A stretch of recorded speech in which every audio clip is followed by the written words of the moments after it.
Farishtalar ichida eng kattasi Jabroil alayhissalom ekan. Boshi 7 qat osmonda tepasida, oyog'i 7 qat yerning tagida. O'shanda zot 300 ta qanoti bor ekan. Qanotini yozsa yer yuziga qopqa qo'yib qolar ekan. Qanoti bir-biriga o'xshamas ekan. Xudoga aytdi: "Ey Alloh, mendan ham chiroyli mahluq yaratganmisan?" dedi. "Yo'q, faqat seni yaratdim" dedi. O'sha Jabroil alayhissalom shuni shukronasiga 2 rakat namoz o'qidi.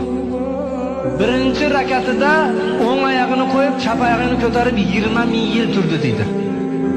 Ikkinchi rakatida chap oyog'ini qo'yib 20 ming yil, 40 ming yilda bitta oyog'ida 2 rakat namoz o'qidi.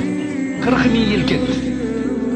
Boshini sajdaga qo'yib: "Ey Alloh, ojizlikman qilgan ibodatimni qabul qil" dedi.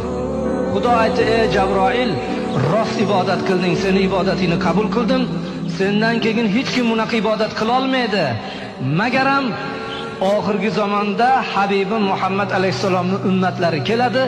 Ular qancha tashvish bilan, o'ylar bilan, quloq qoqib qo'yib pulini sanash bilan, tahoratida shikastalik bilan ozgina daqiqada 5-10 daqiqada 2 rakat namoz bomdodda o'qiydi. Seni 40 ming yil o'qigan namozingdan o'shalarda 2 rakat namoz menga yaxshi degan ekan Xudo taolo."